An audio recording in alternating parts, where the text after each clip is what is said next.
Welcome back mga kaltab. Ito na naman po ang inyong lingkod, si Mr. Destiny. At magbibigay na naman po tayo ng pinakamainit na update po ngayon sa social media mga kaltab. Ito po yung pinaka-latest na kung saan pinag-uusapan po sa social media mga kaltab. Siyempre walang iba kundi si Maine Polkerson. At siyempre ang Aldab, isasama na lang po natin dyan. Siyempre sina Alden Richards at si Maine Mendoza. Ngayon, sikat na sikat ngayon si Alden Richards o mabentang mabenta ngayon si Alden Richards dahil nga po sa pelikula nila ni Julia Montes. Di po ba? Hindi naman lingid sa inyong kalaman yan. At ang pinaka latest naman po na mga nagganap kay Alden na talagang pinopost naman po sa social media. Wala naman pong pinagkaiba kay Maine Polkerson sa mga kaganapan po. Kaya nga po maraming nagre-react na umaayon po sa atin ang panahon, umaayon po sa atin ang sitwasyon. Pero bago tayo magsimula at bago natin ituloy itong mainit na update natin, kung bago ka lang sa channel na to at isa kang true-blooded Aldab Nation na nagmamahal po kay Mengay at Isoy, tama po ang channel na pinuntahan mo. Kaya consider na po kitang bagong subscriber at huwag mong kalimutang i-share ang mga video po natin sa mga mami, sa mga titas at sa mga senior. Alam nyo po ba mga ka-Aldab na ang daming bumabatikos ngayon kay Mr. Destiny, kaliwat kanan po, pero kampante pa rin po tayo. Bakit? Kasi ako lang po naman po ang naninindigan at nagpo-post about sa Aldab kila Mengay at kay Alden. Ganyan po sila guilty, di po ba? Sinasabi ko lang po ito sa inyo para alam po ninyo, para wag po kayo magtaka, magduda kung bakit maraming Aldab Nation o mga vlogger ang bumabaliktad na ngayon. Iba na nga po talaga yung ina-update nila. Yan po ba? Para lang klaro, sabi ko nga po sa inyo dito naman sa channel ni Mr. Destiny, updated po kayo at hindi po tayo bibitiw sa Aldab Nation.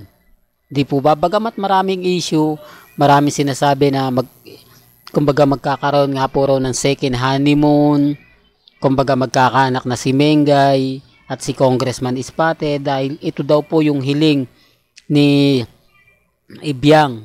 Totoo naman po mga ka-Aldab, kasi sabi ko nga po sa inyo wala pa raw pong apo etong si Ibiang.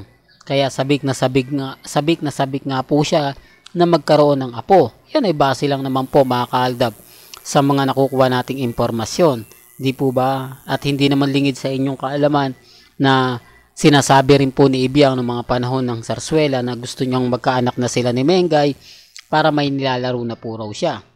Di po ba? Tapos ngayon, biglang nag-post si Gela at pinag-uusapan naman po ito sa Magandang Buhay. Ang kagandahan lang naman po nito mga ka-Aldab, hindi nagsasalita si Congressman Ispatted. Wala siyang sinasabi, wala siyang binigay na update o plano man lang sa kasalan nila ni Mengay. Yun lang po yung kagandahan. Ang sinasabi niya lang po, masaya siya, di po ba mahirap ipaliwanag, mahirap magsalita. Sabi nga po niya, kumbaga, wala siyang masabi, di po ba, basta po, masaya, di po ba. Napakasimple lang naman po. Kung wala naman po talagang ganap, yun lang po talaga yung sasabihin. Pero kung matatandaan nyo, re-remind ko na naman po mga ka-Aldab, yung interview ni Alden Richards at ni Maine Polkerson, di po ba? Yung kulit, yung tipong hindi pa po nagtatanong, marami nang kinikilig. Yung hindi pa po nagsisimula magsalita sila Mengay, si Alden Richards, di po ba? Sa Real Talk, tapos dun po sa kumbaga Sarap Diba, di po ba? Real Talk yan, Sarap Diba, tapos kay Marian Rivera, ang dami mga noong mga panahon mga ka-Aldab na interview. Di po ba? Pero sabi ko nga po sa inyo, depende na lang po ito sa mga reaksyon ng mga netizen. Depende na lang po ito sa mga magkokomento. Ang sa akin lang naman po mga ka-Aldab, sinasabi ko lang naman po yung totoo.